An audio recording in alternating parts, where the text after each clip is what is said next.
So hello and welcome to the IELTS grammar course. Learn it, practice it, perfect it. So this is module 1 and let's just get straight into it. So let's look at what we're going to do in module 1. First of all, we're just going to give you a short introduction to this course just to orientate you to the course so that you know what is happening. So we're going to look at what the course is and we're going to look briefly at why make this course because it's really important. We're going to talk about why grammar is important and the difference that grammar can make to your overall score and why it is so important. Then we're going to look at the official marking criteria. What does it say actually about grammar? There's a lot of myths, there's a lot of misinformation out there. A lot of you believe things that are just simply not true. So everything is based on the official marking criteria because that's how your exam is going to be evaluated by the examiners. So we're going to look at that. We're going to look at the most common errors and how to use common errors to fix your mistakes and improve your grammar. And finally, we're just going to briefly look at proofreading, why it is important and how we've got a technique that will allow you to identify your mistakes and fix the mistakes. And fewer mistakes is really the goal here. And we want to reduce mistakes as much as possible. So proofreading is really important for that. Okay, so what is this course? So quite simply, this course is for anyone who's struggling to get a 7 or above in their IELTS writing test. The most common scenario with new students who come to us is, I keep getting a 6.5. I don't know why. I try to get a 7. I really need a 7 or above, but I keep getting 6.5. If you keep getting 6.5, there are many things that could go wrong, but it's a very, very, very high likelihood that the reason why you're getting 6.5 or a major part of the reason why you're getting 6.5 is because of your grammar. It will tell you exactly what you need to know, saving you time and effort. So there are many ways that you can improve your grammar. And in the past, I've told people, go here, look at this book, look at this website. But a lot of you have just said, I want you to do grammar in the same way that you do all of your other stuff, in a very easy to understand, efficient way that's going to save me a lot of time and effort. So that's what the course will do. The course will also provide you with practice opportunities so you can activate what you've learned. So the course is not just here's a load of lectures, here's a load of videos. The course will also have practice activities built into it.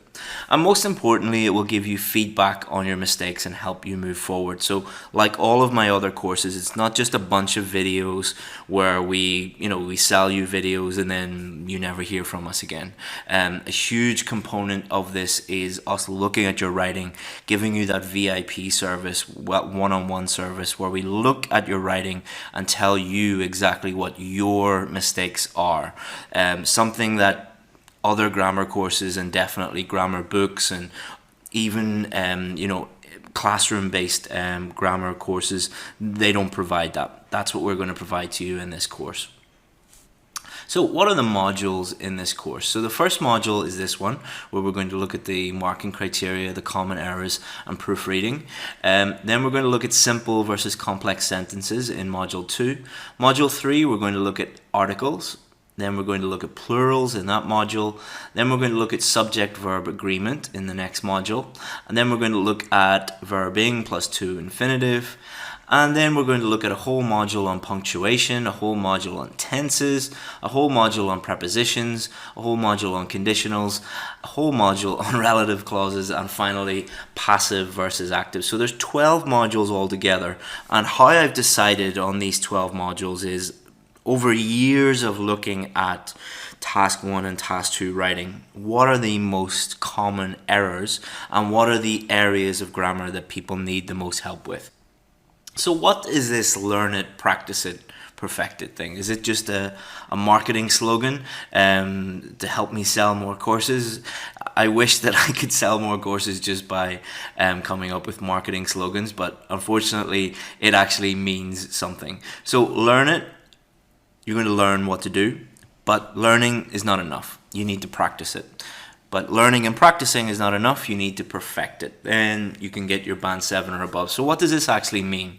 So the learn it is the lesson. We're going to give you a lesson. Most of the lessons will be between 25 minutes, 45 minutes, something like that. Just showing you all the rules and all the things that you need to consider. Then after that, at the end of each module, we are going to give you digital practice materials. So you can just go in, do the practice, and get instant feedback on your work. Finally, we're going to give you essay questions to do.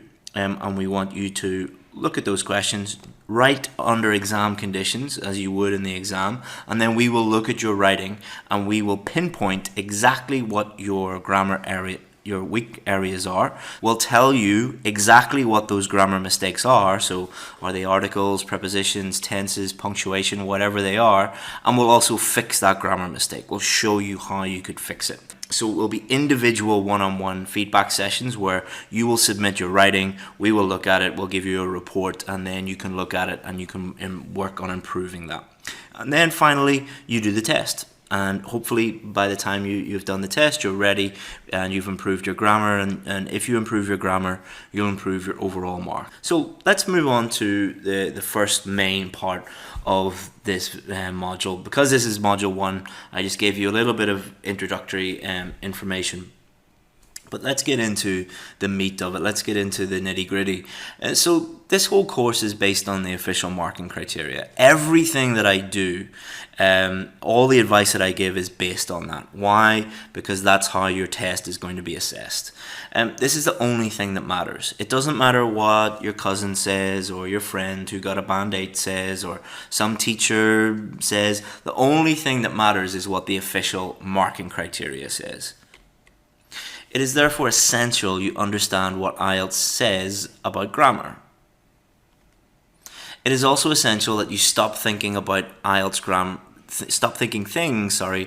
IELTS grammar that are not true. All right, many of you believe certain things that are just simply not true, and if you do those things, you're risking getting a lower mark. And many of you are getting lower marks for grammar because you believe things that are just not true. So what does the marking criteria say? There are 3 things that they talk about. First, the number of mistakes that you're making, so accuracy. So when I talk about accuracy, I'm talking about whether you're making mistakes or not. The second thing is variety of structure, different structures, different grammar structures that you're using, and that's also called range. So when I'm talking about range, if you hear me talking about different structures, variety of structures, or range of structures, I'm talking about the same thing. The third thing is complex sentences. Next module, module number 2, we're going to look at complex sentences in a lot of detail and show you lots of examples and all of those different things. But I want to make you aware a little bit about it in this module because it's really important because the marking criteria discusses it. So let's look at accuracy first. In other words, how many mistakes are you making? So this is the most important aspect. Range is important, complex sentences are important, but the number one reason why I see 95% of people struggling with grammar is simply they're making too many mistakes. So most of this course will be dedicated to improving your accuracy. If you've ever dealt with me in any way, that you know that I'm kind of obsessed with being very, very strategic and very efficient. The most strategic, the most efficient way for you to improve your grammar is to focus on accuracy. If you improve your accuracy, you will improve your score. Very, very simple. For the purpose of IELTS, accuracy refers to 2 things: the seriousness of errors and the frequency of errors. So we're going to look at each of these 2 things now. How serious are your errors and how frequent are your errors? So first of all, seriousness of errors. There are 2 kinds of errors: simple errors, what I would call simple errors, and the second one is called serious errors. So simple errors, sometimes I might call them small errors. So if you hear me talking about small errors or simple errors, I'm talking about the same thing. Serious errors, I'll always refer to them as serious errors, or very, very big errors. Simple errors are things like preposition mistakes, article mistakes, punctuation mistakes.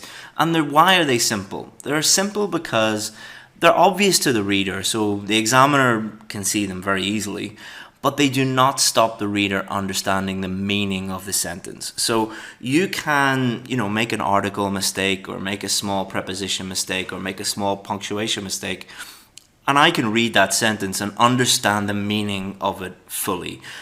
For example, do you want to go to a cinema tonight? So there's a small article mistake there. What the person should have said was, do you want to go to the cinema tonight? But do I understand that the person wants to go to the cinema? Absolutely. So there was a small mistake, a simple mistake. It didn't interfere with my understanding. It didn't interfere with the meaning. So it's just a simple error. Serious errors occur when the mistakes are so serious that it stops the reader understanding what you mean. So the most frustrating thing for myself and for most people who ever look at IELTS writing, and I don't mean frustrating as in you're doing a bad thing or it's bad in any way. You're learning a language, you're going to be making mistakes. That's totally understandable. I'm saying frustrating because the frustrating thing about it is you're looking at the essay and the person is trying to convey meaning. They're trying to write something, but you just have no idea what they are saying.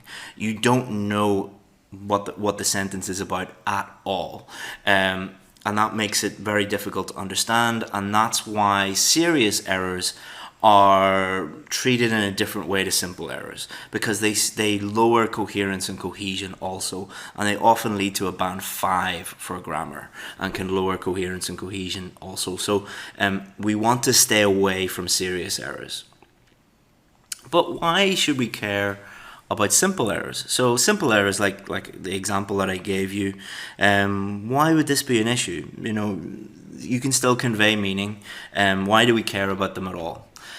Quite simply, they add up. So even if they are just small errors, if they're in every sentence, it lowers the coherence and cohesion a little bit, and it's just difficult to read. And especially if there are multiple small errors in every single sentence, you can imagine that's difficult to read, and it interferes with coherence a little bit and understanding.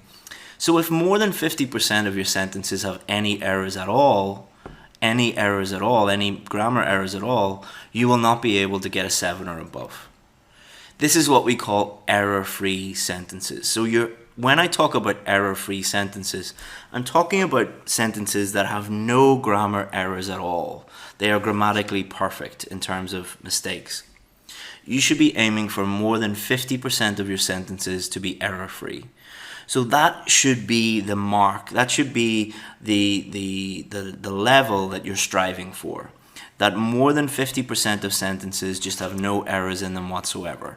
You might think that that's impossible right now, but by the time you finish this course, that should be where you're at. And that's my aim, that's my goal for you. But let's think about serious errors though for a minute. Why do people make serious errors? So if we know why people make them, then it's easier to avoid them. So let's talk about this a little bit. Obviously, in the other modules, when we really dive deep into each area of grammar, we'll talk more about serious errors. But it's good just to think about them a little bit in this module, so that we can think about them and try and avoid them. So being overly ambitious with their language. Nearly every student that I've dealt with who's got a band 8, or band 8.5 or even a band 9, when they first came to me and they were struggling with a band 6 or 6.5, they didn't have bad grammar, and they knew most of the grammar rules, and they had very good grammar, but they were just trying to impress the examiner too much. They were trying to use overly ambitious, complicated language. And if you do that, it's a bit like, trying to imagine that you were trying to play football, and instead of just kicking the ball into the goal, you tried to take it around 10 players and do tricks and all of those different things. If you do that, you're probably going to lose the ball and never score a goal. So trying to be too impressive can lead to serious errors. Also trying to make their language complex. So not understanding what a complex sentence is. If you think that a complex sentence means complicated, you tend to make serious errors. Their language is a reflection of their thinking. If your thinking is very, very confused and you are confused about what you're doing and you're not thinking clearly, it tends to come out on the paper. Especially, obviously, you're writing in a foreign language. If you are confused about what you're doing and you're writing in a foreign language and you don't have that clarity of thought, it tends to come out in very serious errors on the paper.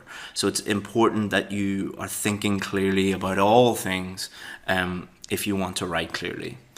Also, trying to translate from your native language, especially if your native language is completely different from English.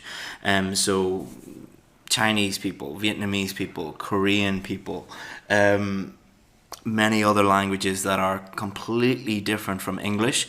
If you are trying to translate from your native language and kind of translate it, word for word, or group of words for group of words, it's going to come out all muddled up. So try to start thinking in English. That might be more difficult than it sounds.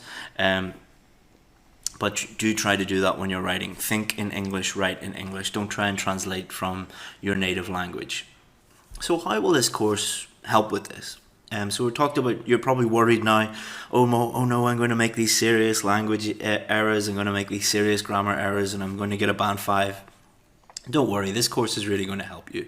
This course will help you identify serious errors. So by going through all of the different modules, what you'll be able to do is you'll be able to understand the grammar at a far deeper level by doing the practice activities and us making you aware of your mistakes. So you'll be able to identify serious errors before you even make them. More importantly, this course will help you identify small errors in the same way that I can, and you will be able to fix them or prevent them happening altogether.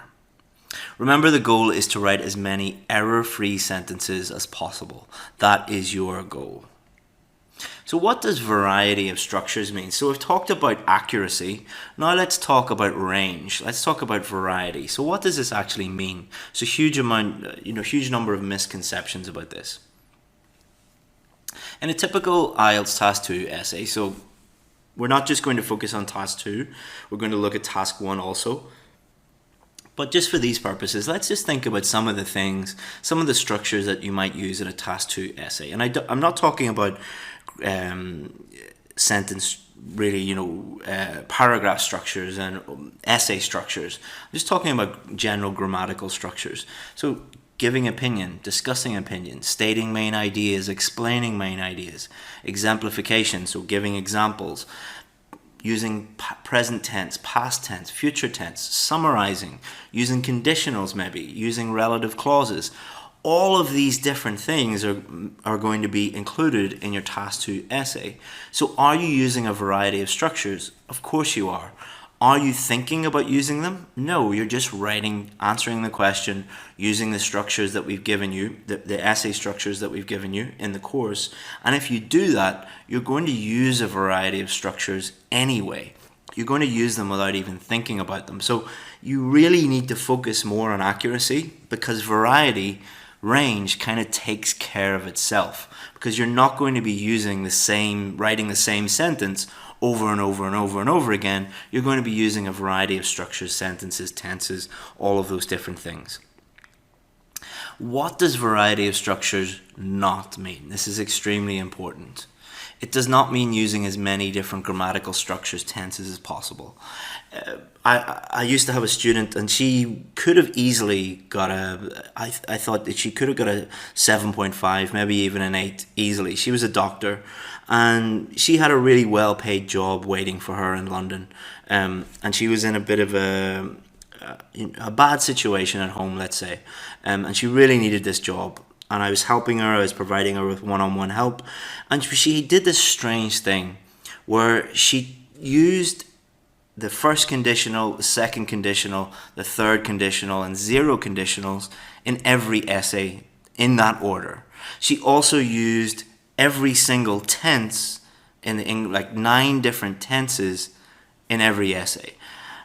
And I just kept saying to her, why do you include all of this different stuff? And she said, well, I need to use a range of different structures, and this is a range of different structures, and if I show the examiner that I can use all of these different things, I'm going to get a high mark. Isn't that what the marking criteria said? It's like, no, it really doesn't. Absolutely not. It doesn't say that. Her whole essay was a complete mess. She never got more than 5.5 because it was extremely difficult for her to juggle all of these different grammar structures and tenses and try and use all of these different things while answering the question. So her essays were a complete mess.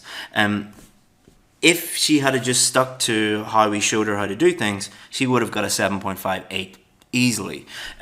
She failed because she decided to focus more on variety, more on range, than on accuracy and actually answering the question. Think about this in your own language. Imagine having a conversation with someone instead of communicating clearly, you focused on variety. So I used to do this when I taught at the British Council and used to teach face-to-face classes.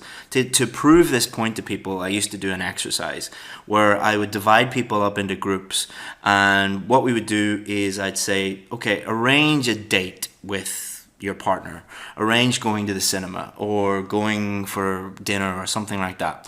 And just quickly try to do that. And okay, they did it. Were you able to do that? Yes, teacher, no problem. This is easy. It's really simple. Why are you doing this? Okay, this time, try and switch partners, try and do the same thing, but try and use every single tense that you know and every single grammar structure that you know, including conditionals and all of those different things. What do you think happened? It was impossible for them to arrange a date because that is not how people clearly communicate with each other. It's not how people use language even. You don't think, okay, what grammar structure am I going to use? How many different grammar structures am I going to use? What you do is you think, what clear message do I want to send to someone? Okay, what grammar structure do I need to use to convey that message clearly? And that's how they talk to each other. That's how you communicate with each other. So really do remember that. I can't do this exercise with you, obviously, because we need more people to do that. But hopefully you understand that. You're very lucky because all you have to do is write the essay and range will take care of itself. Okay? So what about complexity? All right, so some of you are thinking, but you're telling me just to follow this and you're telling me to keep it simple. But my cousin or my teacher or my sister told me that I used to have to use complex language. So where does this myth come from? Variety of structures and complex language sentences structures are two different things. So you can use a variety of structures, but those structures, things like giving your opinion, discussing other people's opinion, explaining something, using examples, I wouldn't say that they're very complex. All right, so what we have to do here is separate variety from complexity because they're two different things. Most people see the word complex and think it means complex, complicated, or high level or sophisticated language. It does not. A complex sentence is simply a sentence with multiple clauses in it. All right, a simple sentence has one clause. Complex sentences have multiple clauses, all right? That is the only thing that you need to worry about in terms of complexity. A simple sentence is a sentence with one clause, all right? So, simple versus complex. My name is Chris. I am from Ireland. I am a teacher. I specialize in IELTS, all right? So, 4 sentences, and these are simple sentences. So, if I was writing about myself, would I say I was in a speaking test? And the examiner asked me some questions about myself, would I say things like, my name is Chris, I am from Ireland, I am a teacher, I specialize in IELTS. So all of these are correct, but what we need to do is make these simple sentences into more complex sentences. My name is Chris and I am a teacher from Ireland who specializes in teaching IELTS. So what I've done here is I've taken these 4 simple sentences and I put it into one complex sentence. Okay, so, but look at that sentence. My name is Chris and I am a teacher from Ireland who specializes in teaching IELTS. If I said that to most people, do you think this is complex? Most people would say, no, that's really simple language. It's not about high level or complicated language. It's simply about number of clauses. So is it okay to use simple sentences? The question that I normally get is, do all of my sentences need to be complex? Have a look at this, pause the video, have a look at this paragraph. So this paragraph is a task 2 paragraph dealing with whether online shopping has more advantages or than drawbacks compared to traditional shopping. Have a look at this. There are some simple sentences and there are some complex sentences. This is the goal. This is where you want to be. You want to have most of your sentences complex, i.e. multiple clauses, but it's okay to have some simple sentences. Like your topic sentences, for example, will often just be simple sentences. You don't get high marks by making sure that every single one of your sentences is complex. What you're aiming for is most of them to be complex, as in multiple clauses, and it's okay if a few of them are simple. So what is your goal? The goal here, if you look again and pause this is extremely clear. It's extremely easy to understand. Why is that? Well, first of all, I have made sure that I have a topic sentence and I have an explanation and I have an example which answers the question, and that really helps. But the grammar also helps. The grammar helps, and I'm using the grammar as a tool to aid clarity, a tool to help the reader understand. So not all the grammar is the most complicated, most amazing grammar, but it is clear, it is without mistakes, and that is the goal. By the end of the whole course, I hope that you can write a paragraph similar to this one. Obviously not copying it, obviously not exactly the same, but something like this that is clear, easy to understand, a mix of complex sentences and simple sentences, and relatively free of any errors. So what are the common errors? It's useful just to look at these. Articles, very, very common error. Plurals, very common error. Noun-verb agreement. Ing or to plus infinitive. Punctuation. Tenses, prepositions, conditionals, and relative clauses. Now, does that mean that in your writing that you're getting all of these wrong? Probably not. But you're probably weak in, maybe half of them or maybe most of them. Might be some of them that you're very, very strong. For example, you might be very strong with prepositions, and you're very strong with conditionals, but your articles, your plurals, your punctuation needs work. So it's good to be aware of these different areas of grammar, and it's really good to be aware of these so that you can identify your grammar errors. But apart from the particular areas of grammar, here are some common errors that people make with grammar. First of all, not knowing what your common errors are. If you don't know what your weak areas are, then how are you going to fix them? So this course will help you with that. Number 2, not doing anything about your mistakes. So some people come to me and say, I'm terrible with articles. I don't know anything about articles. And I say, well, have you done anything about it? No. So if you don't do anything about it, you're going to stay in the same position. It's very, very simple. But if you work at it and you try to improve, you're obviously going to improve and move forward. The third common error is not proofreading. A lot of people complain that they don't have time, or they're not organized enough, or they just don't prioritize proofreading in any way. We're going to look at that in a moment, but it is a big mistake if you don't proofread. Number 4, misunderstanding what the examiners want. So, for example, thinking that you have to use every single different type of tense and structure, rather than focusing on accuracy. That would be a misunderstanding of what the examiners want. Number 5, translation. So we talked about this before. Translating from your native language into English is going to lead to lots of errors. Number 6, trying too hard to make your sentences look impressive. The most impressive thing that you can do is write a error-free sentence. The most impressive thing that you can do is write a clear paragraph that is easy to understand and is relatively free of errors, and the examiner knows what you're talking about. That is the most impressive thing that you can do, believe me. Trying to use the most complicated structures and tenses and making lots of mistakes and making serious mistakes so that it's impossible to read your writing, you might think that that's impressive, but it's kind of the opposite. Not kind of, it is the opposite. So before we finish today, it's important to remember that everyone is different. The goal of this course should be to establish your key areas of weakness, okay? Everybody is different. Everybody, if you're watching this, you need help with your grammar. It is really important that you do the whole course. But the most important thing is that you identify the areas that you're weakest in and attack those areas in a strategic way.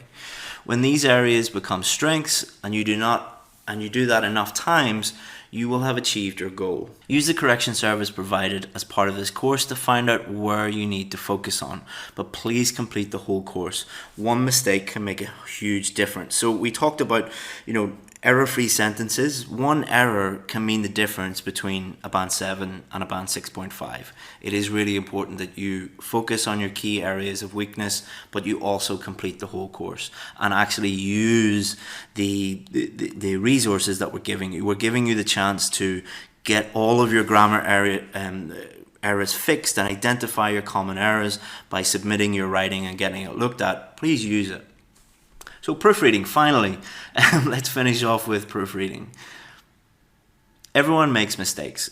Everyone. There is not a single person on this earth that does not make mistakes when it comes to writing. It doesn't matter how intelligent you are. It doesn't matter, how much of an expert you are. Everybody makes silly mistakes. So how you improve and how you get to that level that you need to get to is not by avoiding mistakes completely. You're always going to be making mistakes. It is by looking at your writing and proofreading and fixing those mistakes. You will definitely make mistakes, just to reiterate. You must make proofreading part of your process, all right? If you have issues with timing, you have to include proofreading, and you have to get to the point where you can finish your task 1 and your task 2 in 1 hour and make proofreading part of that process. You must give yourself time to proofread both during your writing and after you finish. So you should be proofreading, and I'm going to show you a technique right now where you can proofread while you're writing and at the end. So here's the technique. Step 1, know your weaknesses. If you know your weaknesses, if you know your weak areas, you'll be able to spot them when you're proofreading. You focus on that. Focus on answering the question. All right. Don't focus on grammar when you are writing. While you are writing, focus on answering the question clearly. That's the number one thing that you need to do. Step 3, check your writing after every sentence. So when you finish a sentence and you put a full stop there, read that sentence again. Check it. If it looks strange, if something doesn't seem quite right, you've probably made a mistake. Step 4, check your writing after every paragraph. So you're checking your writing for a second time. Once you've hit that full stop at the end of the paragraph, start clearing your mind a little bit and focus on the grammar. Give it a quick check and fix any mistakes that you've made. And then at the end, check everything at the end. And that at the end, you will be totally focused on grammar and focus on your weak areas. And it's no problem at all just to, if you with a pencil use an eraser, rub it out, or if you even have a pen, just make it clear that you're striking it out and you can add something in. You will improve your grammar hugely just by doing that. So what did we do today? We looked at what this course is. We looked at why we're going to make this course and why it is so important that a lot of you complete it. We looked at the official marking criteria. We looked at the common errors people are making, and we looked at proofreading. This first video, we didn't really get into detail on a lot of things. That's what the next videos are going to be, the next lessons are going to be about. So the next lesson is on simple and complex sentences. We're going to really dive deep into what is a simple sentence, what is a complex sentence, and look at lots of example sentences and how you can fully understand this area. I'm obsessed with errors, thinking about grammar. So hope that you enjoyed this first module, and really looking forward to going deep into all the different areas of grammar and helping you improve your grammar and overall helping you get the score that you need. Thank you very much, guys. Hope that you enjoyed it. See you again in module 2.